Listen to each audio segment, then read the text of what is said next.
ఈ వేదిక మీద అధ్యక్ష వర్గంగా ఉన్న కామ్రేడ్స్ భూపాల్ గారు, రాజనరసింహ గారు, సంధ్యక్క, నాతో సహావక్తలుగా ఉన్న పెద్దలు నరసింహరావు గారు, బి అనురాధ గారు, వేదిక ముందు ఉన్న ప్రియమైన కామ్రేడ్స్ మిత్రులారా, ఇప్పటి వరకు భూపాల్ అన్న డప్పు రమేష్ అన్న గురించిన కొన్ని విషయాలు మీ ముందు ప్రస్తావన చేశాడు. వాళ్ళిద్దరూ ఒకే సంస్థలో కలిసి సుదీర్ఘకాలంగా పనిచేశారు. ఆ క్రమంలో కలబోసుకున్న అభిప్రాయాలు, కలిసి నడిచిన ఆచరణ, వాటి సంగతులు ఆయన అధ్యక్ష వర్గంలో ఉన్నాడు కనుక మళ్ళీ మాట్లాడే అవకాశం ఉంది. డప్పు రమేష్ అన్న 2వ వర్ధంతి సభ ఇది. ఈ 2వ వర్ధంతి సభలో ఒక ప్రధానమైన అంశాన్ని ఎంపిక చేసుకొని ఆ అంశం చుట్టూ ప్రసంగాలు ఉండాలని జ్యోతెక్క, డప్పు రమేష్ మిత్ర బృందం ఆలోచించి ఇవాల్టి ప్రత్యేక సందర్భంలో కొన్ని అంశాలను ఎంపిక చేసుకున్నారు. వర్ధంతి సభలు కేవలం జ్ఞాపకాలను కలబోసుకునే సభలుగా మాత్రమే కాకుండా ఒక తాత్విక ఆలోచనని దేశానికి, ప్రజానికానికి, ముఖ్యంగా విప్లవ ప్రజానికానికి అందించాలనే ఆలోచన ఇక్కడ జరిగినట్లుగా డప్పు రమేష్ అన్న సహచరి జ్యోతెక్క, వారి మిత్రులు జాగ్రత్తగా ఆలోచించారనేది మనకు అర్థమవుతున్నది. సంస్మరణ సభ గనక, వర్ధంతి సభ గనక సహజంగా కొన్ని వైయక్తిక విషయాలు మాట్లాడక తప్పదు. డప్పు రమేష్ అన్న ఆయన పాటలు వినటం, ఆయన గురించి వినటం వరకే 2004 వరకు నాకు తెలిసిన విషయం. ఆయన నాకు 2004లో పరిచయం వ్యక్తిగతంగా. చర్చలు జరిగే కన్నా ముందు ఏర్పడిన పూర్వరంగం, ఆ పూర్వరంగ క్రమంలో పనిచేస్తున్న కొద్ది మందిమి ఆ క్రమంలో ఆయన పార్టీ నుంచి వచ్చి ఇక్కడున్న విద్యార్థుల్ని, మేధావులని, మరి కొద్ది మందిని కలుస్తున్న క్రమంలో నాకు వ్యక్తిగతంగా పరిచయం అయ్యాడు. అప్పటి నుంచి ఆయన అమరుడయ్యే వరకు మా ఇద్దరి మధ్యన సాన్నిహిత్యం కేవలం వ్యక్తిగత సాన్నిహిత్యం మాత్రమే కాదు, అది రాజకీయ సాన్నిహిత్యం. ఆయన కళాకారుడు కావటం, కవి కావటం, ఆ క్రమంలో చాలా విషయాల మీద మాట్లాడుకునే సందర్భాలు రావటం వలన రెగ్యులర్గా కలుస్తూ ఉండేవాళ్ళం. ఆయన ఎదిగిన తీరంతా ఆయన మిత్రులుగా మీ అందరికీ చాలామందికి తెలుసు.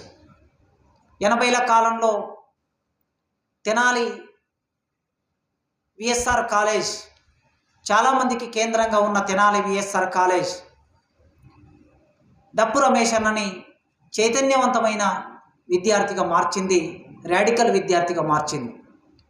రాడికల్ విద్యార్థి సంఘంలో కార్యకర్తగా, నాయకుడిగా మారడానికి అక్కడ ఉన్న వర్ధన్ రావు అనే ఇంగ్లీష్ అధ్యాపకుడు, అంటే అధ్యాపకులు చైతన్యవంతులైతే ఆ క్రమంలో తమ దగ్గర పాఠాలు వినే విద్యార్థుల్ని సమాజం గురించి ఆలోచించే చైతన్యవంతులుగా తీర్చిదిద్దడం ఎట్లా చేయవచ్చో ఆ కాలంలో వర్ధన్ రావు గారు చేశారు. కనుక తెనాలి కాలేజ్ అది ఆనాడు విప్లవ కార్యకలాపాలకి కేంద్రంగా ఉండింది. అక్కడి నుంచి రాడికల్ విద్యార్థులు తయారయ్యారు. అట్లా డప్పు రమేష్ అన్న ఒక చర్చిలో పాటలు పాడుతూ ఉంటే ఆ పాటలకు కావలసిన సంగీతాన్ని వాయించే, డప్పును వాయించే, సంగీతాన్ని వాయించే కళాకారుడుగా ఉన్నటువంటి డప్పు రమేష్ అన్న డిగ్రీకి వచ్చిన తర్వాత తన ఆలోచన విధానం అంతా మారడానికి ఆ కాలేజ్ కేంద్రమైంది. ఆ కాలేజీలో చెప్పిన టీచర్ల పాఠాలు కేంద్రమయ్యాయి. పాఠాలతో పాటు తనతో సహా చదువుకునే మిత్రులందరూ ఆనాటికే తనకన్నా ముందే రాడికల్ విద్యార్థి సంఘంలో భాగం కావటం మూలంగా ఆయన మరింతగా ఈ దేశాన్ని, సమాజాన్ని అర్థం చేసుకోవడానికి అవకాశం దొరికింది.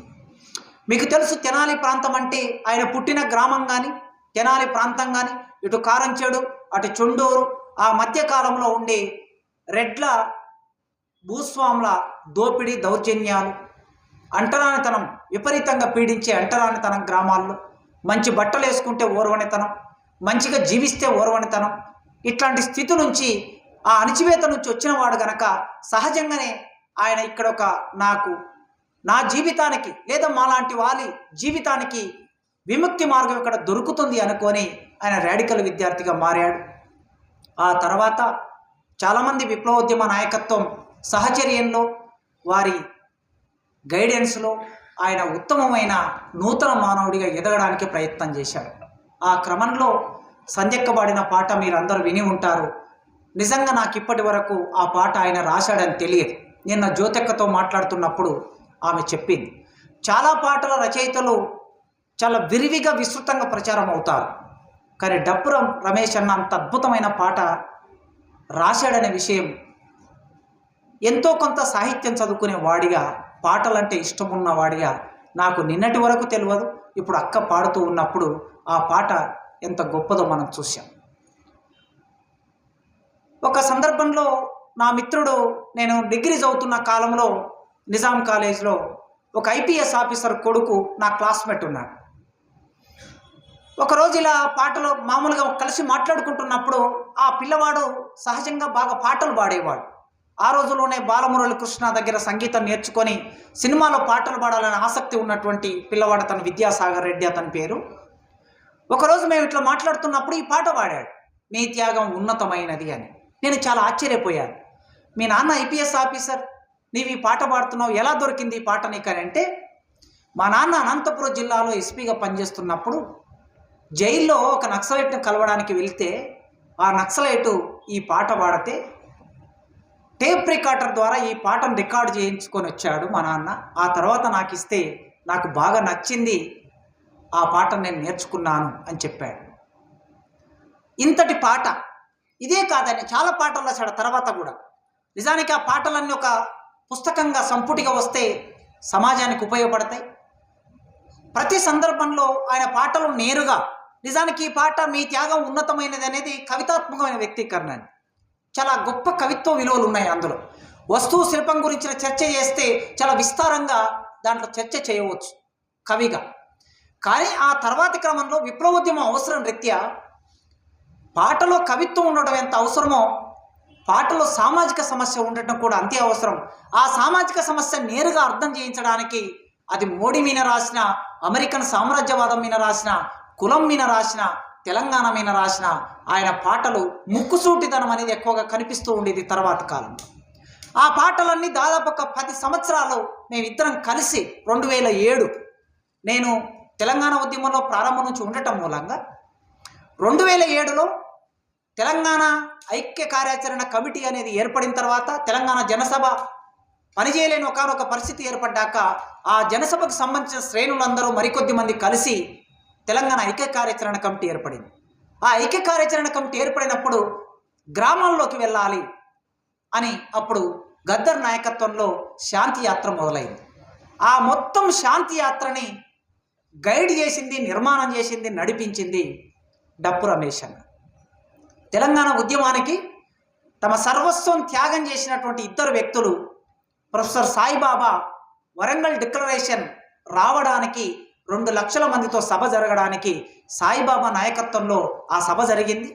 మళ్ళొక్కసారి తెలంగాణ 2వ దశ తెలంగాణ ఉద్యమం, ఇప్పుడు కేసీఆర్ టీఆర్ఎస్ పార్టీ చెప్తున్నట్టు 2001 నుంచి తెలంగాణ ఉద్యమం మొదలు కాలే, 96 నుంచి మొదలైన తెలంగాణ ఉద్యమం. ఆనాటికి పీపుల్స్ వార్ పార్టీ 1996 జూన్లో డిక్లరేషన్ విడుదల చేసినప్పుడు ఆ డిక్లరేషన్ నేపథ్యంలో జరిగినటువంటి వరంగల్ సభ వరంగల్ డిక్లరేషన్. అది ఆ వరంగల్ డిక్లరేషన్కు నాయకత్వం వహించింది సాయిబాబా.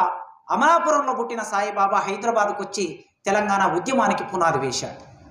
ఆ తర్వాత డప్పు రమేష్ అన్న శాంతి యాత్రని కొనసాగించి 100 మంది కళాకారులని, డప్పు రమేష్ అన్న నేచురల్గా ఆర్గనైజర్. విప్లవం అంటే మన దగ్గరనే ఉండడం కాదు, మన ఇంట్లోనే విప్లవం ఉండి మన దగ్గరనే ఉండి మనతో బయటికి వెళ్తే మనం విప్లవకారులుగా ఉండకుండా ఉండటం కాదు, మనం ఎక్కడ పని చేస్తే అక్కడ విస్తరించడం అనేది విప్లవం లక్షణం. అట్లా పనిచేయాలి. నువ్వు టీచర్ అయితే నీ ప్రభావం నీ స్కూల్లో ఉండాలి, నువ్వు లెక్చరర్ అయితే నీ కాలేజీలో ఉండాలి, నీవు కళాకారుడు అయితే నీ చుట్టూ కొన్ని వేల మంది కళాకారులు ఉంటారు, కళాకారుల మీద ఉండాలి. డప్పు రమేష్ అంటే తెలియని కళాకారుడు 2 తెలుగు రాష్ట్రాల్లో ఎవరు లేరు. ఆయన కుంచుకొని కూర్చోలేదు, విస్తరించాడు.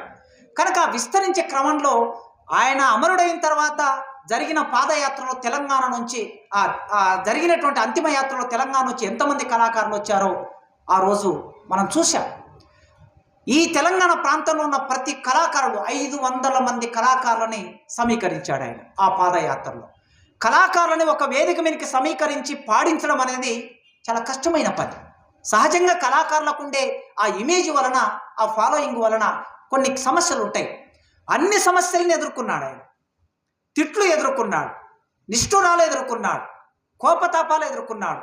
కానీ శాంతి యాత్రని దాదాపు ఒక 2 నెలల పాటు ఆదిలాబాద్ నుంచి మొదలుపెట్టి ఖమ్మం వరకు నడిపించాడు.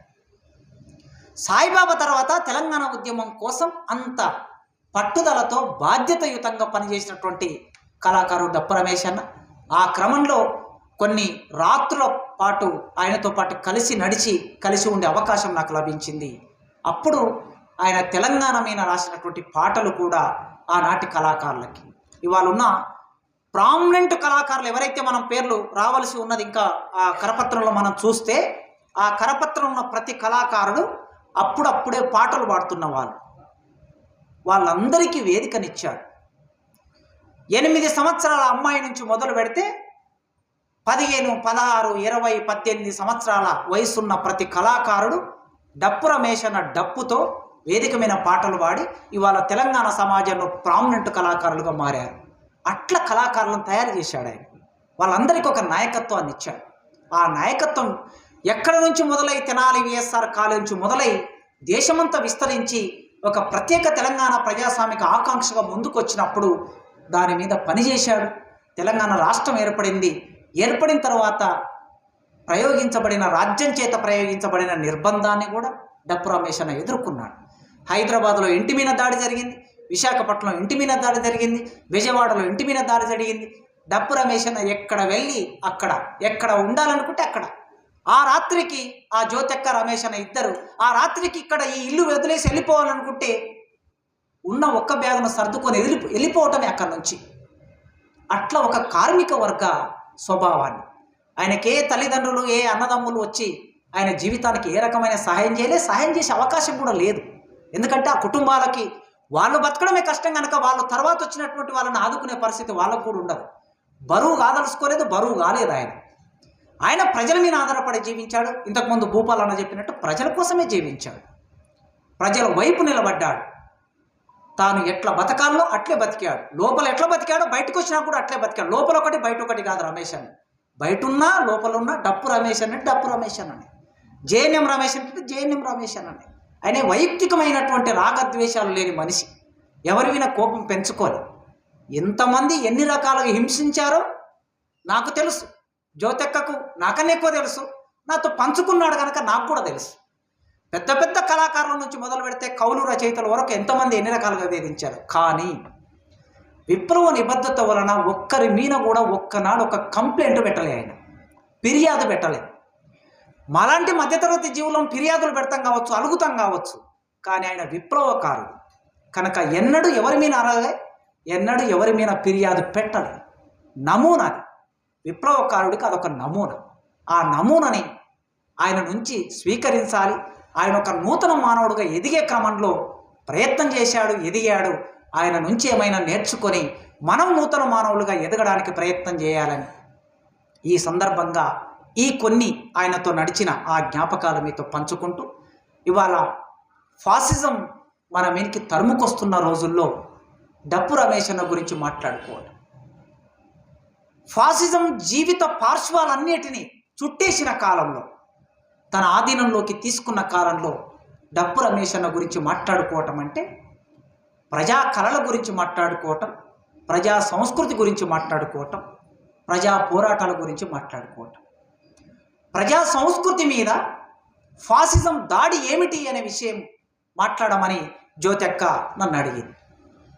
ప్రజా సంస్కృతి అంటే ఏమిటి? 2 సంస్కృతులు ఉంటాయా సమాజంలో? సంస్కృతి అనేది ఎక్కడైనా ప్రపంచంలో ఒకటే సంస్కృతి ఉంటుంది. కానీ సమాజంలో విభజన రేఖ గీసినప్పుడు, దోపిడీదారులు పేదలు అనే విభజన రేఖ గీసినప్పుడు దోపిడీకి గురయ్యే ప్రజలు, దోపిడీ చేసే వర్గం, ఈ రెండు వర్గాలు ఉన్నప్పుడు రెండు వర్గాలకు సంబంధించిన ఆలోచన స్రవంతి కొనసాగుతుంది. ఈ స్రవంతి సంస్కృతిగా మారుతుంది. ఏమిటి సంస్కృతి అని చూసినప్పుడు మానవ జీవితంలోని సర్వాంగాలు, మనిషి పుట్టినప్పటి నుంచి మరణించే వరకు ఆ మనిషి జీవితంలో ఆచరించే ప్రతిదీ సంస్కృతిలోకి వస్తుంది. వస్త్రధారణ, ఆహారపు అలవాట్లు, మత సంబంధ ఆచారాలు, పండుగలు, కళలు, ఇవన్నీ మనిషి జీవితంలో ఉంటాయి. అందరి జీవితంలో ఉంటాయి. దోపిడీ చేసేవాడి జీవితంలో ఉంటాయి, దోపిడీకి గురయ్యే వాళ్ళ జీవితంలో ఉంటాయి. భారతదేశ నిర్దిష్ట పరిస్థితుల్లోకి వస్తే అగ్రకులాల జీవితంలో ఉంటాయి, కింది కులాల జీవితంలో ఉంటాయి. వీరి జీవితంలో ఆహారపు అలవాట్లు, పండుగలు, వస్త్రధారణ, కళలు ఉన్నట్లే అందరికీ ఉంటాయి. కానీ తినే తిండిలో, కట్టే బట్టలో, జీవించే జీవితంలో వాళ్ళకి వీళ్ళకి స్పష్టమైన విభజన రేఖ ఉంటుంది. ఆ విభజన రేఖనే రెండు సంస్కృతులుగా కూడా వ్యక్తమవుతుంది. సంస్కృతి అంటే మనిషి పుట్టినప్పటి నుంచి మరణించే వరకు ఏదైతే ఆచరిస్తారో అదే సంస్కృతి. సింపుల్గా చెప్పాలనుకుంటే, టేలర్ అనే ఒక ప్రముఖ సోషల్ సైంటిస్ట్ ఉన్నాడు. ఆ సోషల్ సైంటిస్టు ఒక నిర్వచనం ఇచ్చాడు. జ్ఞానం, నమ్మకాలు, కళలు, నీతి నియమాలు, చట్టం, సంప్రదాయం, సమాజంలో సభ్యునిగా సముపార్జించిన సామర్థ్యాలు, అలవాట్లు, వీటన్నిటి సామూహిక వ్యక్తీకరణ సంస్కృతి అన్నాడు. ఏ అంశం సంస్కృతిలో భాగం కాదు అంటే మనం మాట్లాడే ప్రతి ఒక్కటి సంస్కృతిలో భాగం. ఏ విషయం తీసుకున్నా ఆయన జ్ఞానం అన్నాడు, నమ్మకాలు అన్నాడు, కళలు అన్నాడు, నీతి నియమాలు అన్నాడు, చట్టము అన్నాడు, సంప్రదాయము అన్నాడు. సమాజంలో ఒక మనిషి సభ్యుడిగా ఉన్నప్పుడు వారు వ్యక్తం చేసిన అన్ని సామర్థ్యాలు, అలవాట్లు సంస్కృతిలో భాగమవుతాయి అన్నాడు. ఇవన్నీ సంస్కృతి అనుకుంటే ఇవన్నీ మనుషులందరికీ ఒకేలాగా ఉంటాయా? ఉండవు, ఎట్టి పరిస్థితుల్లో ఉండవు. సమాజంలో, సామాజిక బృందాలలో ప్రతి మనిషి ఆలోచన ఒకే రకంగా ఉండదు. ఆలోచన సంస్కృతిలో భాగమైనప్పుడు, పండగ సంస్కృతిలో భాగమైనప్పుడు, వస్త్రధారణ సంస్కృతిలో భాగమైనప్పుడు, జ్ఞానము సంస్కృతిలో భాగమైనప్పుడు, చట్టము సంస్కృతిలో భాగమైనప్పుడు, ఇవన్నీ ఈ చట్టం అన్నప్పుడు ఈ చట్టం ఎవరి కోసం పనిచేస్తుంది? జ్ఞానం అన్నప్పుడు ఈ జ్ఞానం ఎవరి కోసం పనిచేస్తుంది? జ్ఞానాన్ని సముపార్జించే ప్రాసెస్ ఎట్లా జరుగుతుంది? సాహిత్యం అన్నప్పుడు, కళలు అన్నప్పుడు, ఇవి సాహిత్యం అంటే ఎవరి సాహిత్యం, కళలు అంటే ఎవరి కళలు, ఎవరి కళల మీద ఆధిపత్యం చెలాయిస్తున్నాయి? ఇవన్నీ మనం చర్చనీయాంశాలుగా మాట్లాడుకోవాలి. మనుషులు అలవర్చుకున్న బహిర్ప్రవర్తన, మనుషులు అలవర్చుకున్న అంతర్గత ప్రవర్తన కూడా సంస్కృతిలో భాగమవుతుంది. ఇవి ఒక తరం నుంచి మరో తరానికి సంక్రమిస్తాయి. ఈ అలవాట్లు ఇవి ఒక చోటు నుంచి మరో చోటికి అవి వ్యాప్తి చెందుతూ ఉంటాయి. ఉత్తర భారతదేశం నుంచి దక్షిణ భారతదేశానికి, దక్షిణ భారతదేశంలో తమిళనాడు నుంచి తెలుగు నేల మీదకి, ఆంధ్రప్రదేశ్ నుంచి తెలంగాణకి, వరంగల్ నుంచి హైదరాబాద్కి, హైదరాబాద్ నుంచి గ్రామాలకి, ఇవిట్లా ఒక చోటు నుంచి మరో చోటికి వ్యాపిస్తూ ఉంటాయి.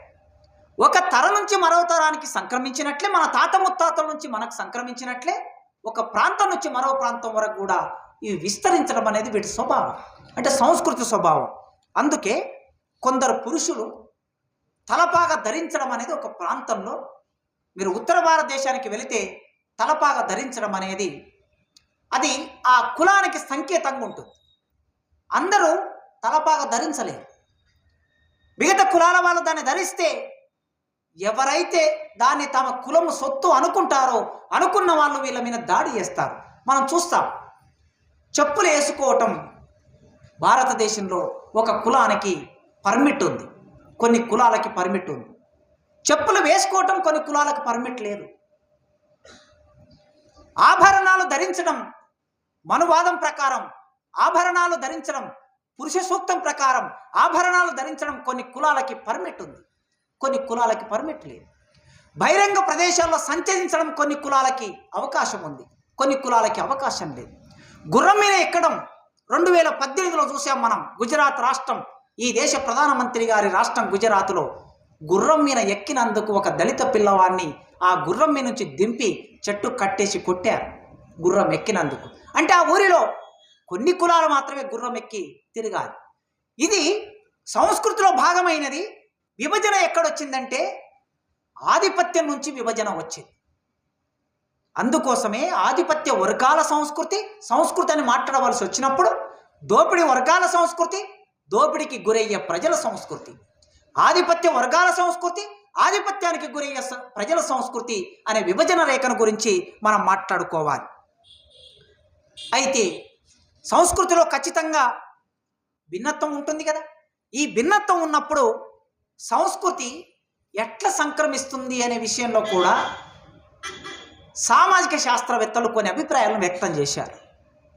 ఈ అభిప్రాయాలు ఏమిటంటే జీవపరంగా జన్యువుల ద్వారా మనుషులకి ఇది లభించదు, అది సామాజిక వారసత్వంగా ఒక మనిషి నుంచి మరో మనిషికి వస్తుంది అన్న సామాజిక శాస్త్రవేత్తలు కూడా ఉన్నారు. సామాజికంగా ఒక మనిషి నుంచి మరో మనిషికి రావటం, జన్యుపరంగా రావటం కాదు, సామాజికంగా. అంటే సామాజికంగా ఒక మనిషి నుంచి మరో మనిషికి వస్తుందంటే ఆధిపత్యం చెలాయించే వాడి సంస్కృతి ఆ ఆధిపత్యం చెలాయించే వాడి కొడుకు వస్తుంది. దోపిడీ చేసేవాడి సంస్కృతి దోపిడీ చేసేవాడి కొడుకు వాడి బిడ్డకి వస్తుంది. దోపిడీకి గురయ్యే, ఆధిపత్యానికి గురయ్యే ప్రజలు సహజంగా ఇన్నాళ్ళు మీ తల్లిదండ్రులు ఆధిపత్యానికి గురవుతూ ఉన్నారు కనుక మీరు కూడా ఆధిపత్యానికి గురవుతూ ఉండాలి. దీనినే భారతదేశ ఇతిహాసాల పురాణాల ప్రకారం, వేదాల ప్రకారం కర్మ సిద్ధాంతం అంటాం. ఈ కర్మ సిద్ధాంతం పేరు మీద ఈ దేశంలో సంస్కృతి, నీవెందుకు ఇట్లా ఉన్నావు, నీవెందుకు ఈ రకమైన బట్టలే ధరించాలి, నీవెందుకు అర్ధనగ్నంగా బట్టలు పైమిన తొడుక్కోవడానికి అంగే ఉండదు, అంగి తొడుక్కోవడానికి అంగి ఉండదు, ఒకవేళ అంగి తొడుక్కున్న పై కులాల ముందు నీవు అంగి తొడుక్కొని నడవడానికి వీల్లేని ఒక స్థితి ఎందుకు వచ్చిందంటే నీ తాత అంగి వేసుకోలేదు, నీ ముత్తాత అంగి వేసుకోలేదు కనుక వారి నుంచి నీకు లభించేది, సామాజికంగా నీకు లభించేది ఏమిటంటే నువ్వు తక్కువ వాడివి అనే ఒక భావన, అది సంస్కృతిలో భాగంగా వస్తుంది అని సామాజిక శాస్త్రవేత్తలు చెప్పారు. సైన్స్కు చాలా భిన్నమైన ఆలోచన విధానం ఇది. అందుకే ఏ సంస్కృతి అయినా సరే అది పవిత్రమైందిగా లేదా పరిశుద్ధమైందిగా లేదా కల్తీ లేనిదిగా చెప్పడం అనేది సాధ్యమయ్యే పని కాదు. ఈ ప్రపంచంలోనైనా భారతదేశంలోనైనా సంస్కృతి మానవ ప్రవర్తనల్ని, మానవ ధోరణుల్ని అది నిర్దేశిస్తూ ఉంటుంది. కొన్నిటిని అనుమతిస్తుంది, కొన్నిటిని నిరాకరిస్తుంది, కొన్నిటిని నిషేధిస్తుంది. నిషేధించటం అనేది నియంత్రించడంగా అది వ్యక్తమవుతూ ఉంటుంది. ఏదైనా సరే ఒక సామాజిక వ్యక్తిగత కార్యకలాపాన్ని ఎలా నిర్వహించాలో అది చెబుతుంది. ఏ సామాజిక కార్యకలాపమైనా సరే అది ఎట్లా జరగాలో సంస్కృతి నిర్దేశిస్తుంది. ఒక పండగను ఎట్లా చేయాలో దానికి భిన్నంగా చేస్తే ఒప్పుకోదు, వాళ్ళు అనుకున్న దానికి భిన్నంగా చేస్తే అది అనుమతించదు. కనుక సంస్కృతి మనిషిని ఎప్పుడు తన చేతుల్లో పెట్టుకుంటుంది, అది ఎప్పటికీ నియంత్రణలో పెట్టుకుంటూ ఉంటుంది. ప్రతి మనిషి సంస్కృతిలో పుట్టి, సంస్కృతిలో పెరిగి, సంస్కృతిలో జీవించి, సంస్కృతిలోనే చనిపోతున్నప్పుడు ఈ అన్ని నిర్దేశాలు, ఈ అన్ని నియంత్రణలు మన మీద కొనసాగుతూ ఉంటాయి. మనిషి ఆధ్యాత్మిక విషయాల నుండి అన్ని పాదార్థిక విషయాల వరకు సంస్కృతిలో భాగమవుతాయి. దేనిని కూడా సంస్కృతి నుంచి మినహాయించి చెప్పడానికి అవకాశం లేదు.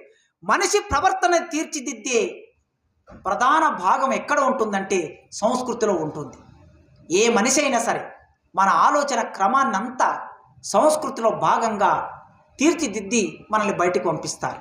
ఒక స్త్రీ ఎట్లా ఉండాలి, ఒక పురుషుడు ఎట్లా ఉండాలి, కింది కులంలో పుట్టిన పురుషుడు ఎట్లా ఉండాలి, పై కులంలో పుట్టిన పురుషుడు ఎట్లా ఉండాలి, పెళ్లి సందర్భంలో ఎట్లాంటి బట్టలు ధరించాలి, ఎవరిచే మంత్రాలు చదివించుకోవాలి, చచ్చిపోయినప్పుడు ఎట్లా ఖననం చేయాలి, ఇవన్నీ కూడా సంస్కృతిలో భాగంగానే నియంత్రించి నిర్దేశించబడతాయి, వాళ్ళ చేత చెప్పబడతాయి. సామాజిక హోదాను బట్టి మనిషిని గౌరవించడం అనేది కూడా సంస్కృతే మనకు నేర్పిస్తుంది. సంస్కృతే మన జీవితానికి అది అలవాటు చేస్తుంది. అణిచివేస్తున్న, దోపిడీ చేస్తున్న వారిని గౌరవించే ఒక సంస్కృతి ఈ దేశంలో కొనసాగుతూ ఉంటుంది. అణిచివేస్తున్నాడని మనకు అర్థమవుతుంది, దోపిడీ చేస్తున్నాడని మనకు అర్థమవుతుంది.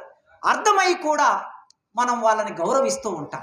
ఈ గౌరవించడం అనేది మన మెదడును దానికి అనుకూలంగా వేల సంవత్సరాలుగా తీర్చిదిద్దారు.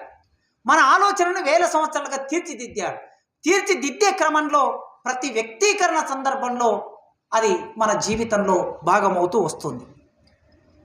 ఆర్థిక జీవితం మారినంత త్వరగా సాంస్కృతిక జీవితం మారుతుందా? ఎట్టి పరిస్థితుల్లో మారదు. ఒక మనిషి సాంస్కృతిక జీవితం, ఒక దళితుడు, ఒక పేదవాడు నెలకి 1-2 లక్షలు సంపాదించేవాడిగా మారినంత మాత్రాన అతడి సంస్కృతి అంతే వేగంగా మారదు. ఎందుకు మారదు అని అంటే, ఒక మనిషి కొత్త ఎడ్ల బండిని కొనుక్కొచ్చుకున్నాడు అనుకోండి, తన జీవితంలో ఆర్థిక మార్పు జరిగింది.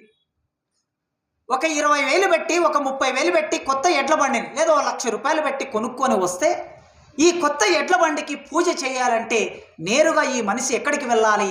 ఆ ఊరిలో ఉన్న కట్టమైసమ్మ దగ్గరకు, లేదా ఎల్లమ్మ దగ్గరకు, మల్లమ్మ దగ్గరకు ఆ బండిని, ఎద్దులను తీసుకొని వెళ్ళాలి. ఇప్పటి వరకు బండెద్దులు లేనివాడు ఆర్థికంగా హోదా మారింది, బండెద్దులు వచ్చాయి, కానీ సంస్కృతిలో మాత్రం మార్పు రాలి. అదేవిధంగా 2 కోట్లు పెట్టి BMW కారు కొన్నవాడు ఆర్థికంగా మార్పు జరిగింది జీవితంలో, కానీ ఆ కారును నేరుగా తీసుకొని టెంపుల్కు తీసుకెళ్ళి దానికి గవ్వలు కట్టి, నిమ్మకాయ కట్టి, యాటను కోసి బ్రాహ్మణుడితో మంత్రాలు చదివించడం అనేది మనం చూస్తాం. కొత్త కారు కొనుక్కున్న ప్రతి ఒక్కరూ 99% ప్రజలు ఇప్పటికీ ఆచరిస్తున్నది. తమ జీవితంలో కారు లేదు, అంతకు మునుపు ఒక 10 లక్షలు పెట్టి కారు కొన్నాడు, కానీ కొన్న కారు ఆర్థికంగా మార్పు జరిగింది, కానీ సాంస్కృతికంగా మార్పు జరగలేదు. సాంస్కృతికంగా మార్పు జరగలేదు కనుక ఆ ఆచారాన్ని, ఆ సంప్రదాయాన్ని, ఆ వ్యవహారాన్ని ఖచ్చితంగా మనిషి నడిపిస్తూ ఉంటాడు. సంస్కృతి మనిషి చైతన్యాన్ని, పట్టుదలను అత్యున్నత స్థాయికి తీసుకెళ్ళగలదు. సంస్కృతి ఈ కొస నుంచి చూస్తే, అదేవిధంగా భూస్వామ్యాన్ని బద్దలు కొట్టి క్యాపిటలిజంలోకి తీసుకెళ్ళగలదు. క్యాపిటలిజాన్ని బద్దలు కొట్టి సామ్యవాదంలోకి తీసుకెళ్ళగలదు. ఒక ప్రజాస్వామిక విప్లవానికి కావలసిన ప్రాతిపాదికని, ఆలోచనని, భావజాలాన్ని సంస్కృతి ప్రోధి చేయగలదు. ఎందుకంటే పోరాటమే ఒక సంస్కృతి. పోరాటము కూడా మనిషి సంస్కృతిలో భాగం, పోరాటం కూడా సమాజ సంస్కృతిలో భాగం, విప్లవం కూడా సమాజ సంస్కృతిలో భాగం. అందుకోసమే సంస్కృతిలో మార్పు జరగడం అంటే సమాజంలో మార్పు జరగడంగానే మనం భావిస్తాం. ఫలితంగా క్యాపిటలిజంలో వచ్చిన మార్పు ఫలితంగా భూస్వామ్యంలో వచ్చిన మార్పు మనం సమాజాన్ని పరిణామక్రమంలో చూసినప్పుడు ఒక సమాజం మరో సమాజానికన్నా మెరుగైన సమాజం అని చెబుతాం. ఆ సమాజం బరువైన సమాజమే, కానీ ముందు సమాజంతో చూసుకున్నప్పుడు అది మెరుగైన సమాజం. ఆదిమ సమాజంతో చూసినప్పుడు బానిస సమాజం, బానిస సమాజంతో చూసినప్పుడు భూస్వామ్యం, భూస్వామ్యంతో చూసినప్పుడు క్యాపిటలిజం. ఇవి మెరుగైన సమాజాలుగా చెబుతాం. ఇవన్నీ ఎందుకు మెరుగైన సమాజాలంటే పూర్వపు కట్టుబాట్లని బద్దలు కొట్టుకొని కొద్ది మేరకైనా కొన్ని హక్కులు, కొన్ని అవకాశాలు ముందుకొచ్చాయి గనక అట్లా చూసినప్పుడు ఆయా సమాజాలలో ఆలోచన పరిపక్వం అవుతూ ఉంటుంది. ఈ ఆలోచన పరిపక్వం కావటమే మనిషి చైతన్య స్థాయి. ఈ చైతన్య స్థాయి కూడా సంస్కృతిలో భాగమే. అందుకే ఎప్పుడైతే క్యాపిటలిజం వచ్చిందో సైన్స్ వచ్చింది. సైన్స్ ఎవరికి అవసరం? క్యాపిటలిస్ట్కి అవసరం. సైన్స్ సమాజానికి అవసరమని రాలే. సైన్స్ అప్పటికే సమాజంలో ఉన్నది. సమాజంలో ఉన్నటువంటి శాస్త్రాన్ని, సైన్స్ను క్యాపిటలిస్టులు తమ దోపిడీని ఎక్కువగా పెంచడానికి, దోపిడీని విస్తృతం చేసుకోవడానికి, ఉపయోగించుకోవడానికి ఆ రోజు శాస్త్రవేత్తలు బయలుదేరారు. వాళ్ళకి కావలసిన పరిశోధన, కావలసిన అవసరాలని క్యాపిటలిస్టులు సమకూర్చారు.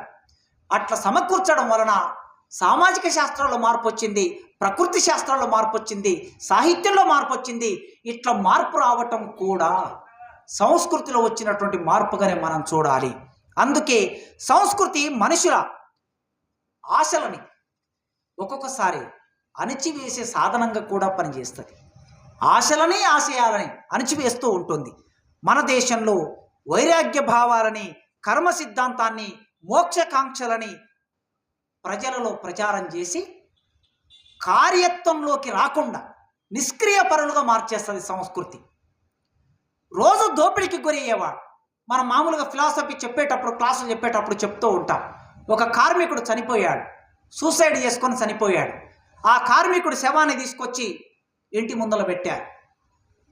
కార్మికులందరూ, తనతో పనిచేసిన కార్మికులందరూ వచ్చి శవాన్ని చూసి పువ్వులు పెట్టి దండ వేసి పోతూ ఉన్నారు.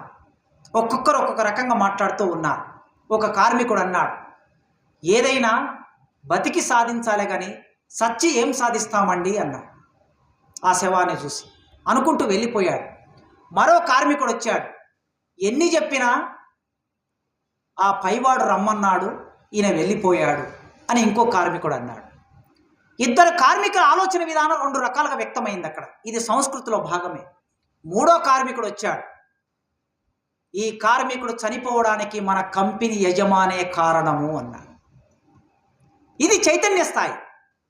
ఈ మొదటి రెండు ఆ మనిషి నిష్క్రియ పరునిగా మార్చడం. ఇతర కార్మికులందరినీ, ఈ మనిషి ఎందుకు చనిపోయాడు అంటే, మనం చనిపోయినటువంటి వాళ్ళు అర్ధాంతరంగా చనిపోయే ప్రతి మనిషి, ఈ మనిషి చావుకు కారణం ఎవరు?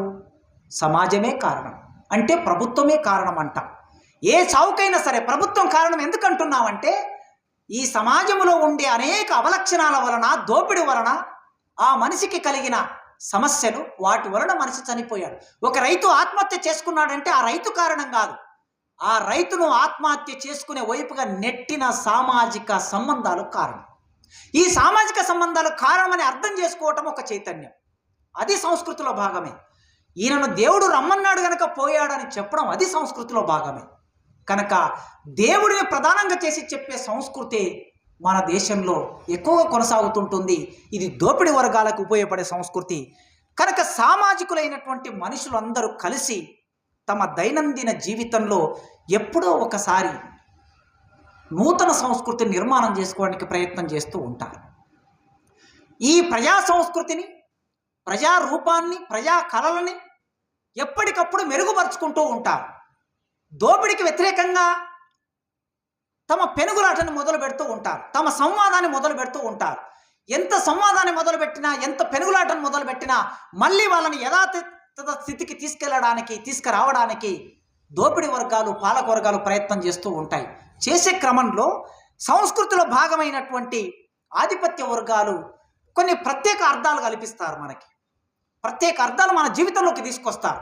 ఎట్లా తీసుకొస్తారంటే, పసుపు రంగు అనేది ఇది శుభసూచకం అని ఎవరు చెప్పారండి? పసుపు రంగు శుభసూచకం అని ఎవరు చెప్పారు? ఎందుకు పసుపు రంగు శుభసూచకమైంది? కాషాయం అనేది వైరాగ్యానికి, సన్యాసులుగా మారడానికి ఇది సూచకమని ఎవరు చెప్పారు? ఎవరు ఈ అర్థాలని ప్రోధి చేశారు, నిలబెట్టారు? నలుపు రంగు అనేది అశుభమని ఎవరు చెప్పారు? ఎరుపు రంగు అనేది మార్పు సంకేతం అని ఎవరు చెప్పారు? ఇట్లా మనం చూస్తే ఒక్కొక్క రంగుకు ఒక సూచిక ఉన్నది.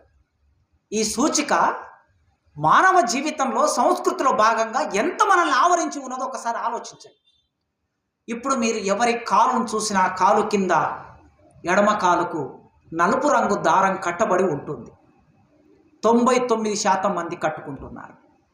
ఏమిటిది? ఇది ఎందులో భాగం? ఇది సంస్కృతిలో భాగం. ఈ సంస్కృతిలో భాగమైనది మానవ జీవితంలోకి ప్రవేశించింది. ఆధిపత్య వర్గాల సంస్కృతి ఇది. ఈ ఆధిపత్య వర్గాల సంస్కృతి నలుపు. నలుపు మనకి దిష్టి తగలకుండా, మనిషిని సంతోషంగా, ఏ రకమైన సమస్యలు రాకుండా ఉంచడానికి, అది అందరి దృష్టి దాని మీద పడడానికి నలుపు రంగును భావించారు కదా. మరి ఎరుపు రంగును ప్రమాద సంకేతంగా ఎందుకు చెప్పారు? ఎరుపు రంగు ప్రమాద సంకేతం ఎందుకు అవుతుంది అంటే, ఒక్కొక్క రంగుకు ఒక్కొక్క సందర్భాన్ని క్రియేట్ చేసింది దోపిడీ వర్గం. ఈ క్రియేట్ చేసిన దోపిడీ వర్గంలో ఎంత మనకు కాంట్రాస్ట్ చూడండి. బర్రె నలుపు రంగులో ఉంటుంది, బర్రె నలుపు రంగులో ఉంటుంది, కానీ బర్రె ఇచ్చే పాలు మాత్రం తెలుపు రంగులో ఉంటాయి. మరి నలుపు రంగు అశుభం అనుకున్నప్పుడు నలుపు రంగు నుంచి వచ్చే పాలు మాత్రం నీకు శుభం ఎట్లా అయ్యాయి? వెంట్రుకలు తెల్లబడితే కలర్ వేసుకోవడం దేనికి? వెంట్రుకలు తెల్లగానే ఉంచుకోవచ్చు కదా. నలుపు అనేది అశుభం కాదా? అంటే ఒక శరీరంలో ఉన్నటువంటి ఒక పార్ట్కు ఒక రకమైన ప్రాధాన్యత, మరో పార్ట్కి ఇంకొక రకమైన ప్రాధాన్యత ఇవ్వటం, ఇది ఆధిపత్య వర్గాలు డెవలప్ చేసిన ఆలోచన. ముఖ్యంగా భారతదేశంలో బ్రాహ్మణిజం డెవలప్ చేసినటువంటి ఆలోచన. భారతీయ సంస్కృతిలో భాష అనేది చాలా జాగ్రత్తగా సంస్కృతిని ఇంజెక్ట్ చేస్తూ ఉంటుంది. భాషనే ప్రధాన పాత్ర వహిస్తుంది. ఏదైనా సరే మాధ్యమం ఏమిటి? మన భావాలను వ్యక్తం చేయడానికి, మన భావాలను మరో సమాజానికి అందించడానికి మనకు సాధనం ఏమిటి అన్నప్పుడు భాషనే సాధనం. ఈ భాష సంస్కృతిలో ప్రధాన భాగంగా ఉంటుంది. ఒక్కొక్క పదానికి, ఒక్కొక్క సందర్భానికి కొన్ని పదాలను రూపొందించి మనల్ని అలవాటు చేస్తుంది. అలవాటు చేసి ఆ సందర్భంలో ఏదైనా ఒక మాట మనం అశుభమైంది మాట్లాడేమనుకొని వెంటనే మన పెద్దవాళ్ళు మనల్ని వారిస్తారు. పిల్లి ఎదురిస్తే ఆగిపోవటం, బల్లి పలుకుతే ఆగిపోవటం అనే ఒక జీవితంలో భాగం చేశారు కదా. ఇవన్నీ కూడా ఆధిపత్య సంస్కృతిలో భాగంగా వచ్చాయి. అగ్రకుల పేదలు ఉంటారు ఈ దేశంలో, కానీ ఆర్థిక ఆధిపత్యం వాళ్ళు ప్రదర్శించలేకపోయినా సామాజిక ఆధిపత్యం ప్రదర్శిస్తూ ఉంటారు. చాలామంది పేదలు ఉంటారు అగ్రకులాల్లో. మనం ఎప్పుడు వింటూ ఉంటాం ఒక మాట, నేను కూటికి పేదవాణ్ణి కావచ్చు కానీ కులానికి పేదవాణ్ణి కాదు అనే మాట వింటూ ఉంటాం. ఈ మాట ఎక్కడి నుంచి వచ్చింది? ఆధిపత్య భావం నుంచి వచ్చింది. ఇక్కడ పేదవాడే అంటే పేదవాళ్ళందరూ ఒకటి కాదు దేశంలో, దోపిడీకి గురయ్యే వాళ్ళందరూ ఒకటి కాదు దేశంలో. ఈ ఒకటి కాని ఒకానొక స్థితి ఎట్లొచ్చిందంటే అది సంస్కృతిలో భాగంగా నీవు పేదవాడివైనా సరే ఆ దళిత పేదవాడితో నీవు సమానం కాదు అనే భావం అభివృద్ధి అయ్యింది. ఇది ఎక్కడి నుంచి? ఉత్పత్తిలో భాగంగా వచ్చింది. ఇదేం విడిగా లేదు. కులం అనేది భారతదేశంలో విడి అంశం కాదు, అది పునాదిలో భాగం, అది ఉత్పత్తిలో భాగం. ఉత్పత్తిలో భాగం కనుక కులాన్ని బట్టి భారతదేశంలో దోపిడీ కొనసాగుతుంది. మీరు చూడండి, తెలంగాణ నేల మీద నైజాం పరిపాలించిన కాలంలో వెట్టి చాకిరి ఉన్నది. వెట్టి చాకిరి అంటే అర్థం ఏమిటి? చేసిన పనికి ఏ ప్రతిఫలం ఆశించకుండా పనిచేయటం అని అర్థం. వెట్టి మాదిగా, వెట్టి మాల అన్నారు కదా, వెట్టి బ్రాహ్మణ్ అన్నారా? వెట్టి రెడ్డి అన్నారా? అనలేదు కదా. అంటే ఏమిటి?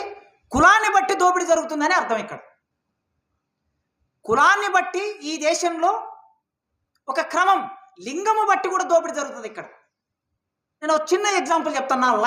లైఫ్లో నేను విన్నటువంటి ఎగ్జాంపుల్. నేను ఇంటర్మీడియట్ చదువుతున్న రోజుల్లో ఎండాకాలం సెలవులు వచ్చినప్పుడు మట్టి పని చేసుకునేది. హైదరాబాద్లో మట్టి పని చేసుకోవడానికి వచ్చేది. గుంతలు దోమి పునాది తీసి రోజుకో 20 రూపాయలు వస్తే ఒక 2 నెలలు పని చేస్తే ఒక 200-300 వస్తే బట్టలు కొనుక్కొని పోయేది మళ్ళీ కాలేజీకి. మేము వెంకటాపురంలో ఉండేది. వెంకటాపురం ఇప్పుడు పాలమూరు గుడిసెలు ఉంటాయి కదా, డప్పు రమేష్ అన్న అక్కనే తన జీవితం అంతా ఉన్నాడు. ఆ గుడిసెల్లో ఉండేది ఆ 2-3 నెలలు. ఒకరోజు మా అక్క నేను ఇద్దరం కూలికి వచ్చాము, సికింద్రాబాద్లో కూలి. ఆ కూలికి వచ్చినప్పుడు మమ్మల్ని గుత్తకు తీసుకున్న మేస్త్రి మమ్మల్ని ఇద్దరిని అక్కడికి పంపించాడు. ఏం పని ఏదంటే ఇది బాత్రూము, బావి ఉంటుంది. అప్పుడు ఆ రోజుల్లో ఇంకా డ్రైనేజ్ సిస్టమ్ డెవలప్ కాలే. ఆ డ్రైనేజ్ సిస్టమ్ డెవలప్ కానప్పుడు బావి ఉంటే ఆ బావి మీద వేసినటువంటి సిమెంటు అది ఉంటుంది కదా, దాన్ని పగలగొట్టాలి. మేము 20 మంది ఉన్నాం మా గుత్తదారు కింద, కానీ మమ్మల్ని ఇద్దరిని పంపించాడు. అక్కడికి వెళ్ళిన తర్వాత నేను గన్ను బట్టి దాన్ని పగలగొడుతుంటే ఒక్కొక్క ముక్క దాంట్లో కింద పడి లోపలికి వెళ్ళిపోయి ఆ లోపల ఉన్నటువంటి మలం బయటికి ఎగిరి పడుతూ ఉంది మా మీద. నాకు ఇప్పుడు అర్థమైంది మమ్మల్ని ఇద్దరిని అక్కడికి ఎందుకు పంపించాడనే విషయం. బీసీలు ఉన్నారు, ఎస్సీలు ఉన్నారు, అందరం ఉన్నాం, కానీ మమ్మల్ని ఇద్దరిని అక్కడికి ఎందుకు పంపించాడనే విషయం అర్థమైంది. సరే ఆ పని అయిపోయిందా? అయిపోయిన తర్వాత సికింద్రాబాద్లో బస్సు ఎక్కి వెంకటాపురం వస్తున్నాం. అయితే ఎంతైనా నేను మగవాడిని, నా వయసు అప్పటికి 17 ఏళ్ళే. 17 ఏళ్ళలో ఉన్న మగవాడికి నాకు 20 రూపాయలు, మా అక్కకి 15 రూపాయలు కూలి. నాకన్నా పెద్దదాన్ని. మగవాడి పని గన్ను బట్టి కొట్టాను కనుక 20 రూపాయలు. ఆ బస్సు ఎక్కిన తర్వాత ఒక మాట అన్నది, ఏమయ్యా కండక్టర్ సారు, వీనికి 20 రూపాయల కూలి, నాకు 15 రూపాయల కూలి, మరి టికెట్లో నాకు తక్కువ లేదా అని అడిగింది ఆమె. టికెట్లో నాకు తక్కువ లేదా ధర అని అడిగింది. నాకు అర్థం కాలే అప్పుడు. ఇప్పుడు అర్థమైంది. పొలిటికల్ ఎకానమీ చదువుకున్న తర్వాత లింగము బట్టి ఎట్లా దోపిడీ జరుగుతుంది. మా ఊళ్ళో కూడా అదే కదా. ఎక్కడైనా ఊళ్ళలో స్త్రీకి ఒక జీతం, పురుషుడికి ఒక జీతం. అంటే కులాన్ని బట్టి దోపిడీ జరుగుతుంది, లింగాన్ని బట్టి దోపిడీ జరుగుతుంది. ఇది సారములో ఉన్న విషయం, ఇదే నేను కొత్తగా చెప్పే విషయం కాదు. అందుకే ఈ దేశంలో దోపిడీ అని అంటే ఆ దోపిడీ ఎన్ని రూపాల్లో జరుగుతుందో, ఆ దోపిడీకి గురయ్యే ఒకానొక ఆలోచనని మన జీవితంలో ఎట్లా భాగం చేశారో, నీవు దోపిడీకి గురి కావాలి, నీవింతే అనే కర్మ సిద్ధాంతాన్ని సంస్కృతిలో భాగంగా ఎట్లా చేశారో, దోపిడీ కూడా సంస్కృతిలో భాగమైంది. పోరాటం సంస్కృతిలో భాగమైనప్పుడు దోపిడీ వర్గాలకి దోపిడీ కూడా సంస్కృతిలో భాగమైంది. కనుక ప్రజా సంస్కృతిని ఎప్పటికప్పుడు అదిమి పడుతూ వచ్చారు, ప్రజా జీవితాన్ని అదిమి పడుతూ వచ్చారు. ఈ అదిమి పడుతూ వచ్చినటువంటి సందర్భంలో మనం ఇప్పుడు ఈ సందర్భానికి వద్దాం, ఫాసిజం సందర్భంలోకి వద్దాం. సంస్కృతి ఏ పని చేస్తుంది? ప్రజా సంస్కృతిని. దోపిడీ వర్గాల సంస్కృతి, ప్రజా సంస్కృతి భిన్నంగా ఉన్నప్పుడు ఈ రెండింటి మధ్యన ఘర్షణ ఎట్లా ఉంటుంది, విభజన ఎట్లా ఉంటుంది అర్థమయ్యాక ఫాసిజం అనే ఒక రూపం ఈ దేశంలోకి వచ్చి ప్రజా సంస్కృతి మీద, ప్రజా జీవితం మీద, కళల మీద ఎన్ని రూపాల్లో దాడి చేస్తున్నారో చూస్తే, మొట్టమొదలు ఇటలీ అనే ఒక దేశపు సందర్భంలోకి వెళ్దాం. అక్కడ సాంస్కృతిక ఆధిపత్యం, ఎప్పుడైనా సరే ఒక రాజకీయ ఆధిపత్యం కొనసాగాలంటే మొట్టమొదలు సాంస్కృతిక ఆధిపత్యం వస్తుంది, ఆ తర్వాతనే రాజకీయ ఆధిపత్యం. ఈ సాంస్కృతిక ఆధిపత్యాన్ని ఇటలీలో ముస్సోలిని అనేవాడు మొట్టమొదలు తీసుకొచ్చాడు. ప్రజా సంస్కృతి తనకన్నా ముందు ఉన్నటువంటి ప్రజా సంస్కృతిని హీనపరచడం, తక్కువగా చూపించటం, అవమానపరచటం, ప్రజలని సామూహికంగా వాళ్ళ జీవితం మీద, సంస్కృతి మీద దాడి చేయటం, ఆ సంస్కృతిని పాటించేటటువంటి వాళ్ళ ఆర్థిక మూలాలను దెబ్బతీయటం, ప్రజలు అనుసరించే జీవితపు విలువల్ని చిన్నాభిన్నం చేయటం, ప్రగతి నిరోధక భావజాలాన్ని విస్తృతంగా ప్రజల్లో ప్రచారం చేయటం, ఇది ఇటలీలో జరిగింది. ఆనాడు ముస్సోలిని ఒక క్రమ పద్ధతిలో కొనసాగించాడు దీన్ని. ఈ దాడి క్రమంలో వాళ్ళు అనుకున్న విలువలు, అంటే ఫాసిజం ఏదైతే విలువగా అనుకుంటుందో ఆ విలువనే మొత్తం దేశపు విలువగా మారిపోతుంది. ఒకవేళ దాన్ని పాటించనప్పుడు ఏం జరుగుతుంది అంటే, ముస్సోలిని మొదటి ప్రపంచ యుద్ధం జరిగాక ఏర్పడిన సంక్షోభాన్ని పెట్టుబడిదారులు తమకు అనుకూలంగా మలుచుకోవడానికి ఆనాడు ఆ దేశంలో ఒక నాయకుడు అవసరం వచ్చాడు. ఆ నాయకుడు ముస్సోలిని రూపంలో అవసరం వచ్చాడు. అంటే ఇక్కడ సంస్కృతికి, దీనికి ఒక ఆర్థిక రాజకీయ నమూనా ఉంటుంది. ఈ ఆర్థిక రాజకీయ నమూనాలో పెట్టుబడికి ఇది అవసరం అవుతుంది. పెట్టుబడి నేరుగా ప్రవేశించదు, మొట్టమొదలు అది సంస్కృతి రూపంలో ప్రవేశించి ఆ తర్వాత తనకు అనుకూలమైన ప్రాతిపాదికని, వాతావరణాన్ని తయారు చేసుకున్న తర్వాత పెట్టుబడి ప్రవేశిస్తుంది. ఆ క్రమంలోనే ఇక్కడ ముస్సోలిని రూపంలో సోషలిస్టు భావాలు పెరుగుతున్న ఒక స్థితి, సోషలిస్టు విప్లవం రష్యాలో విజయవంతమైంది. చాలా దేశాలు సోషలిస్టు విప్లవం వైపు వెళ్తూ ఉన్నాయి, ఆకర్షించబడుతున్నాయి. ఆ ఆకర్షించబడుతున్న సందర్భంలో ముస్సోలిని తన దేశంలో ఉన్న సోషలిస్టుల మీద టార్గెట్ చేసి చంపేశాడు. కార్మికులని, సోషలిస్టులని, కమ్యూనిస్టులని టార్గెట్ చేసి చంపాడు. అంటే ఫాసిజం ప్రవేశించినప్పుడు ఎవరెవరిని లక్ష్యం చేసుకుంటుంది? లౌకికవాదులు అనుకున్న వాళ్ళు, ప్రజా అనుకూలం అనుకున్న వాళ్ళు, ప్రగతిదాయకమైన వాళ్ళు, కమ్యూనిస్టులు, సోషలిస్టులు, కార్మికులు, వీళ్ళు ఫాసిజానికి శత్రువులుగా ఉంటారు. ఆనాడైనా ఈనాడైనా, ఈనాడు ఈ దేశంలో ఫాసిజం ప్రవేశిస్తున్న ఈ క్రమం, ఈ 10 సంవత్సరాల కాలంలో ఇవాళే ఫాసిజం ఏం రాలేదు. ఆధునిక కాలంలో వచ్చిన ఒక భావన, ఇది ఎప్పుడో మొదలైంది, ఇవాళ మనకు ప్రత్యక్షంగా మన జీవితంలో కనిపిస్తున్నది. ఈ ఫాసిజం సంఘ పరివార ఫాసిజం, ఇది బ్రాహ్మణీయ ఫాసిజం, ఇది మనువాద ఫాసిజం. సంఘ పరివార ఫాసిజం, బ్రాహ్మణీయ ఫాసిజం, మనువాద ఫాసిజం. ఈ మనువాద ఫాసిజం, ఈ బ్రాహ్మణీయ ఫాసిజం, ఇది పెట్టుబడిదారిని జత తీసుకొని ప్రయాణం చేస్తూ ఉంది. ఆనాడు ఇటలీలో, ఆనాడు జర్మన్లో ఏ పని చేసిందో ఇవాళ భారతదేశంలో అదే పని చేస్తుంది. భారతదేశంలోని ఫాసిజానికి శత్రువులు ఎవరు? పేద ప్రజలు. శత్రువులు ఎవరు? కమ్యూనిస్టులు, ప్రజాస్వామికవాదులు, లౌకికవాదులు, మత మైనార్టీలు వాళ్ళకి శత్రువులు. గోల్వాల్కర్ బంచ్ ఆఫ్ థాట్ పుస్తకంలో కూడా ఇదే చెప్పాడు. ఆయన చెప్పిన ఆ పుస్తకంలో చెప్పిన విషయాలనే ఇవాళ ఈ దేశ పాలకులు అమలు చేస్తూ ఉన్నారు. ఈ సమయంలో వీళ్ళు ఎవరెవరిని ఆకర్షిస్తూ ఉంటారంటే, ఫాసిస్టులు ఆ రోజు ఈరోజు మధ్యతరగతి జీవులను ఆకర్షిస్తూ ఉంటారు. ఇవాళ భారతదేశంలో మధ్యతరగతి అనేది ఒక ప్రధాన పాత్ర వహిస్తుంది. ఈ మధ్యతరగతి జీవితంలోకి ఒక నెల కిందట ఏం ప్రవేశించాయి అంటే, పోయిన నెల 22వ తారీఖున అయోధ్య నుంచి బియ్యం గింజలు ప్రవేశించాయి. పసుపు కలిపిన బియ్యం గింజలు ప్రవేశించాయి. ఈ బియ్యం గింజలు ఇంట్లో దాచిపెట్టుకొని నీవు ఏ శుభకార్యం చేసినా సరే ఒక్కొక్క బియ్యం గింజ అందులో వేసుకొని చేస్తే స్వయంగా రాములోరి సందర్భంలో ఎంత మేలు జరుగుతుందో మీ జీవితాల్లో అంత మేలు జరుగుతుంది. నేను అడిగాను, ఒక బ్రాహ్మణ ఫ్రెండ్ ఉంటే అడిగాను, నేను ఏం చేస్తారమ్మా వీటిని అని అడిగాను. ఏం చెయ్యమని చెప్తున్నారు మీరు ఏం చేస్తారు అని అంటే, ఈ బియ్యం జాగ్రత్తగా దాచిపెట్టుకోవాలి. తల మీద ఎప్పుడైనా సరే తల మీద బియ్యం వేసినప్పుడల్లా ఒక్కొక్క బియ్యం గింజ అందులో కలుపుకొని భర్త చేతనో పెద్దవాళ్ళ చేతనో బ్రాహ్మణుడి చేతనో అవి వేయించుకోవాలి, శుభం జరుగుతుంది. తలంబ్రాలు పోసుకున్నప్పుడు అందులో ఒక బియ్యం గింజ వేస్తే మిగతా బియ్యం గింజలన్నీ అయోధ్య నుంచి వచ్చిన బియ్యం గింజలుగా మారిపోతాయి. ఇది ఒక ఆలోచన. మధ్యతరగతి జీవులని వాళ్ళు ఆకర్షిస్తారు. ముస్సోలిని అదే చేశాడు, హిట్లర్ అదే చేశాడు, ఫాసిజం పేరు మీద, నాజిజం పేరు మీద. ఇప్పుడు భారతదేశంలో వీళ్ళని ఆకర్షిస్తూ ఉన్నారు. వృత్తులు కలిగినటువంటి ప్రజలని ఆకర్షించాలి, వివిధ వృత్తులు, వ్యాపారస్తుల్ని ఆకర్షించాలి. మేధావులుగా గుర్తింపు పొందడానికి కొందరు ప్రాకులాడుతూ ఉంటారు. వీళ్ళు ఆర్గానిక్ ఇంటలెక్చువల్స్ కాదు, అంటే ప్రజల నుంచి వచ్చిన మేధావులు కాదు.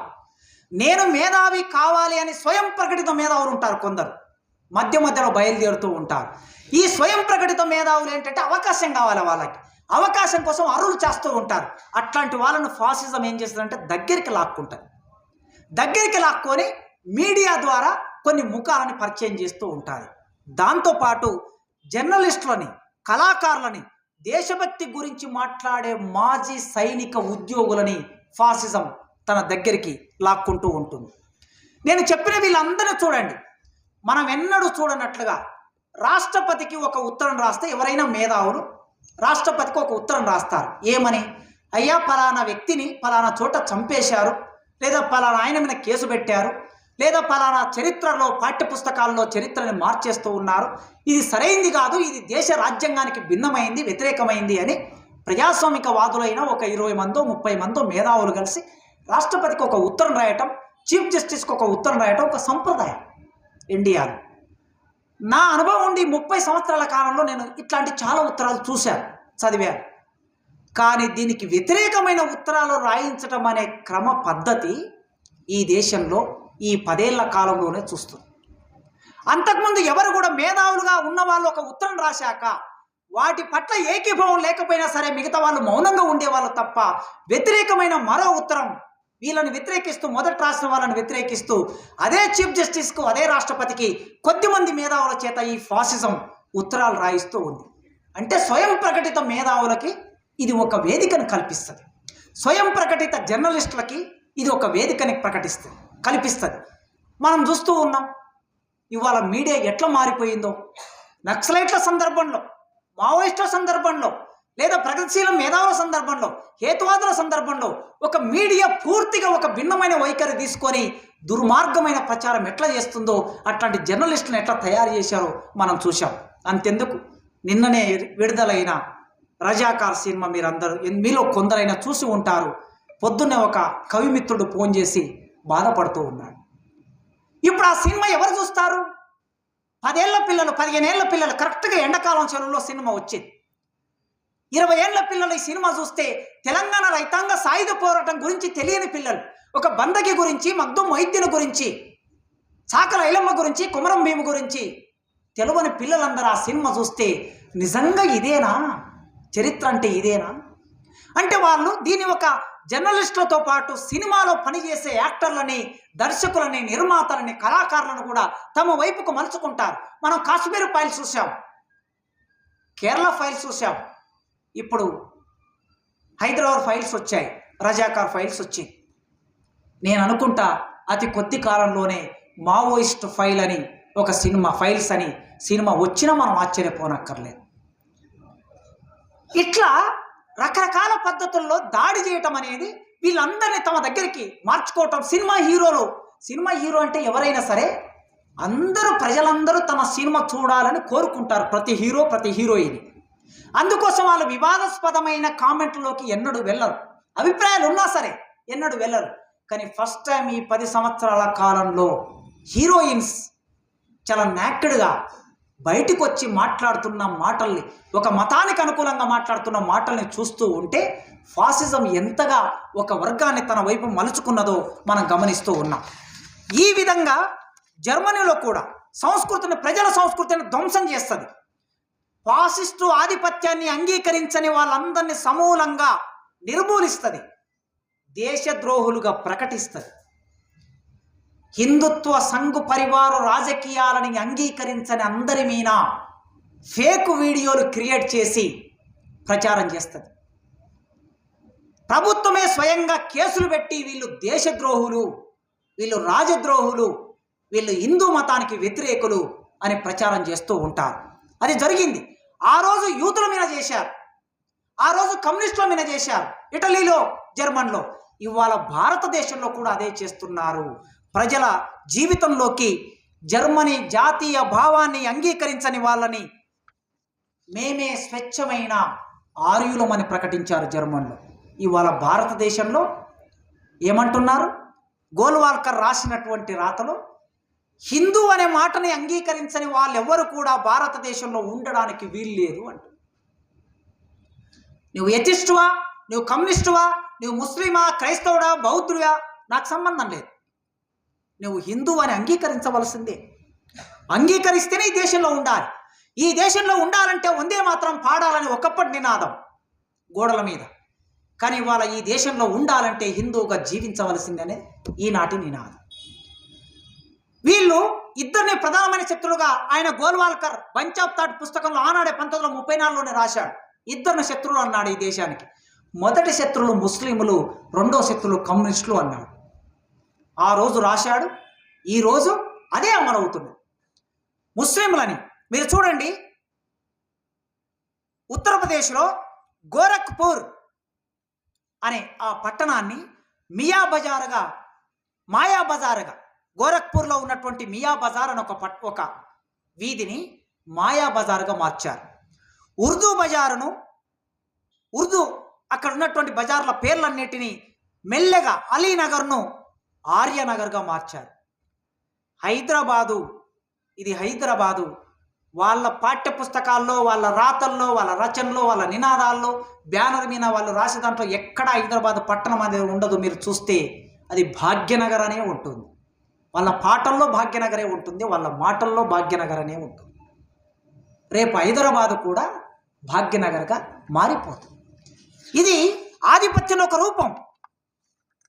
హిందుస్థాన్లో జీవిస్తున్న పరాయి జాతులు హిందూ సంస్కృతిని, భాషని సొంతం చేసుకునే వరకు ఈ దేశంలో ఉండడానికి వీల్లేదు అని ఆయన రాశాడు.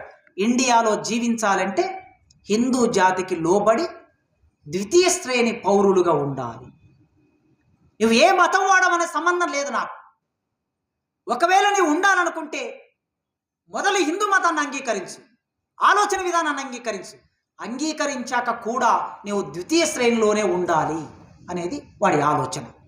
ముస్లింలని, యూదులను ఎట్లయితే సమూలంగా నాశనం చేశారో అక్కడ 10 లక్షల మంది యూదులని పొయ్యిల్లోకి నెట్టేసి ఎముకల గూడుల్లాగా, సముద్రపు మట్టినంత ఇసుకనంత ఎముకల గూడులాగా ఎట్లా మార్చారో ఇక్కడ భారతదేశంలో కూడా సామూహిక హననం అనేది ఒక గుజరాత్లో జరిగినటువంటిది, ఉత్తరప్రదేశ్లో జరిగేది, రేపు ఇంకే దేశంలో, ఇంకో ప్రాంతంలో ఎక్కడైనా జరగవచ్చు. అట్లాంటి దానికి కావలసిన ప్రాతిపాదికనే ఈ సినిమా. ఒకసారి దాడి చేస్తే ఎవడు అడ్డు చెప్పినటువంటి స్థితిలోకి వెళ్ళడం. కనుక ఫాసిజం రాజకీయ ఆర్థిక నమూనా కలిగిన ఫాసిజం సంస్కృతిని ఆధారం తీసుకొని, మతాన్ని ఆధారం తీసుకొని మానవ జీవితంలోకి ప్రవేశించి, నేను తినే తిండే నీవు తినాలి. నువ్వు మాంసాహారం తింటా అంటే నేను ఒప్పుకోను. మాంసాహారంలో కూడా నువ్వు గోమాంసం తింటానంటే నేను ఒప్పుకోను. గోమాంసం అతి త్వరలో గోమాంసం తినటం అనేది నిషేధానికి గురైన మనం ఆశ్చర్యపోనక్కర్లేదు. వాళ్ళు బిజినెస్ చేసుకోవడం కోసం ప్రపంచంలో అతి ఎక్కువగా గోమాంసాన్ని ఎగుమతి చేస్తున్న రెండో దేశం భారతదేశం. మరి రెండో దేశం భారతదేశమైన ఈ గోమాంస ఎగుమతిదారులందరూ ఎవరు? ఎగుమతిదారులందరూ బనియా బ్రాహ్మణ్ సామాజిక వర్గాలకు చెందిన పెట్టుబడిదారులు గోమాంసాన్ని ఎగుమతి చేస్తున్నారు. మరోవైపు వాళ్ళు మాట్లాడేది గోమాత గోవు దేవుడు అనే మన జీవితంలోకి గోవు ఎన్నడూ దేవుడయ్యారు? గోవు బిడ్డతో సమానం. గోవు కుటుంబ సభ్యురాలు, మా జీవితాలతో కుటుంబ సభ్యురాలు. మా ఇంట్లో కోడె చచ్చిపోతే మా అమ్మ వారం రోజులు శోకం పెట్టి ఏడిసింది. మా అన్న చచ్చిపోతే ఎట్లా ఏడిసిందో కోడె చచ్చిపోతే కూడా అట్లా ఏడ్చింది. ఒక్క మా అమ్మనే కాదు, అందరమ్మలు ఏడుస్తారు. ఎందుకంటే వాటిని బిడ్డలాగా సాదుకుంటారు, దేవుళ్ళలాగా ఎన్నడూ పూజించాలి. అందుకోసమే మన నమ్మకాలు, మన విశ్వాసాలు ఏవైతే ఉంటాయో దాన్ని పూర్వపక్షం చేసి వాటిని పక్కన పెట్టేసి వారనుకున్న ప్రధానమైన ఆలోచన విధానాన్ని ముందుకు తీసుకురావటం, అది ఫాసిజం యొక్క దాడి. ఆ దాడి పండుగల రూపంలో, దేవుళ్ళ రూపంలో, యాత్రల రూపంలో, భిన్నమైన పద్ధతుల్లో, ఆచారాల రూపంలో, ఒకే ఓటు, ఒకే దేశం, ఒకే ట్యాక్స్, ఒకే మతం, ఒకే ఆహారపు అలవాట్లు. ఈ ఒకే దేశం అనే భావనలో భిన్నత్వం ఎక్కడుందో ఆ భిన్నత్వాన్ని ధ్వంసం చేయటం. ఆదివాసుల ఆచారాలు వేరు, బంజారాల ఆచారాలు వేరు, దళితుల ఆచారాలు వేరు, పద్ధతులు వేరు, బీసీల పద్ధతులు వేరు, అగ్రకులాల పద్ధతులు వేరు, బ్రాహ్మణిజం పద్ధతులు వేరు. ఇంత భిన్నమైనటువంటి దాంట్లో కేవలం బ్రాహ్మణిజం ఏదైతే నమ్ముతుందో, మనవాదం ఏదైతే నమ్ముతుందో దాన్నే మిగతా సమాజం అంతా ఆచరించాలనే ఆధిపత్యం, ఆధిక్యత ఈ దేశంలో ఫాసిజం కొనసాగిస్తున్నది. ప్రజా సంస్కృతిని, సామూహికంగా ఆడుకునే సంస్కృతిని, సామూహికంగా పాడుకునే సంస్కృతిని, సామూహికంగా పోరాటం చేసే సంస్కృతిని, సామూహికంగా జీవించే సంస్కృతిని, ఒక మనిషికి కష్టం వస్తే ఊరంతా ఏకమై ఆ మనిషికి బాసటగా నిలబడే సంస్కృతిని ధ్వంసం చేసి, మనుషుల మధ్య విభజన గోడలు నిర్మాణం చేసి, మనిషికి వేరు చేసి, ఐకమత్యం లేకుండా, పోరాటం లేకుండా చేసే ఒక ప్రమాదాన్ని ఫాసిజం మన ముందుకు తీసుకొచ్చింది. అది మన జీవితాల్లోకి వచ్చింది. దీనికి సమాధానం ఏమిటి? ఎక్కడుంది సమాధానం? దీనికి పోరాడే ప్రజలే దీనికి సమాధానం. అణచివేతకు, వేల సంవత్సరాలుగా అణచివేతకు గురైన ప్రజల జీవితంలో ఆల్టర్నేట్ కల్చర్ ఏదైతే ఉన్నదో ఆ కల్చరే దీనికి సమాధానం. ఆ కల్చర్ను మనం ఎత్తిపట్టాలి. డప్పు రమేష్ అన్న తన జీవితంలో డప్పుయే తన జీవితం, తన అస్తిత్వం ఏమిటి? డప్పు, విప్లవకారుడు. రమేష్ అంటే ఏమిటి? డప్పు రమేష్. నువ్వెంత జేఎన్ఎం రమేష్ అన్నా డప్పు రమేషే ఆయన అస్తిత్వం. డప్పు అనేది ప్రజా సంస్కృతి, మొట్టమొదటి కళారూపం. 32 కళల్ని పలికించగలిగిన ఏకైక కళారూపం డప్పు మాత్రమే ఈ దేశంలో. ఆ డప్పును తన జీవితంలో భాగం చేసుకొని విప్లవీకరించిన డప్పు రమేష్ అన్న ప్రజా సంస్కృతిని, అందులో భాగమై ప్రజా కళారూపాలని సామ్రాజ్యవాదానికి వ్యతిరేకంగా, ఫాసిజానికి వ్యతిరేకంగా ఓడించాలంటే, వారు ప్రతిఘటించాలంటే మనం ఎక్కడ వెతుక్కోవాలి సాధనాలని? మళ్ళీ ప్రజల్లోనే వెతుక్కోవాలి. ఎక్కడికో వెళితే సాధ్యమయ్యే పని కాదు. మన మార్క్స్ అంటే వాడేమంటాడు? ఫాసిజాన్ని తీసుకొచ్చేవాడు మార్క్స్ విదేశీయుడు, చూసారా మార్క్స్ని తీసుకొచ్చారు. మనం మావో అంటే మావో పక్కన చైనా దేశస్థుడు, మన దేశం మీద దాడి చేస్తున్న దేశస్థుడు, చూసారా మావో అంటున్నారు. మనం స్టాలిన్ లెనిన్ అంటే చూసారా రష్యాని తీసుకొచ్చారు, రష్యాలో వాన కురిస్తే ఇండియాలో గొడుగు పడుతున్నారు అని అంటారు. అందుకే ఈ ఫాసిజాన్ని ఓడించాలంటే 2 రకాల యుద్ధాలు చేయాలి. ఒకటి రాజకీయ యుద్ధం చేయాలి, 2 సాంస్కృతిక యుద్ధం చేయాలి. రాజకీయ యుద్ధం చేయాలంటే డప్పు రమేష్ అన్న నమ్మిన మార్క్సిజం, లెనినిజం, మావోయిజం ప్రాపంచిక దృక్పథంగా వర్గ పోరాటమే రాజకీయ యుద్ధం. ఈ వర్గ పోరాటం ద్వారా ఫాసిజాన్ని ఓడిస్తాం. మరి వర్గ పోరాటం అనే రాజకీయ ఉద్యమం జరగడానికి ఒక సాంస్కృతిక ఉద్యమం జరగాలి. ఈ సాంస్కృతిక ఉద్యమానికి మూలాలు ఎక్కడున్నాయంటే చార్వాకులు, లోకాయతలు, మహాత్మా జ్యోతిరావు పూలే, డాక్టర్ బిఆర్ అంబేద్కర్, సావిత్రిబాయి పూలే, వీళ్ళ దగ్గర మూలాలు ఉన్నాయి. ఎందుకంటే ఒక 3000 సంవత్సరాలుగా ఈ బ్రాహ్మణీయ ఫాసిజానికి వ్యతిరేకంగా పోరాటం చేసి తమ జీవితాన్ని పణంగా పెట్టిన వాళ్ళు వీళ్ళందరూ. సాంస్కృతిక పోరాట యోధులు వీళ్ళందరూ, సాంస్కృతిక సామాజిక విప్లవకారులు. ఈ విప్లవకారులు చేసిన పోరాటాన్ని, ప్రజలు ఆచరించిన కళారూపాలని, ఆ కళారూపాలని ఆధారంగా వాళ్ళ జీవిత సంస్కృతిని, ఆహారపు అలవాట్లని ఆధారంగా ఈ ఫాసిజాన్ని ఓడించడానికి మనం సన్నద్ధం కావాలని డప్పు రమేష్ అన్న వర్ధంతి సందర్భంలో ఈ 4 విషయాలు మీతో పంచుకోవడానికి అవకాశం ఇచ్చిన డప్పు రమేష్ అన్న మిత్రులకి పేరు పేరున విప్లవాభివందనాలు తెలియజేస్తూ ముగిస్తున్నాను. Thank you.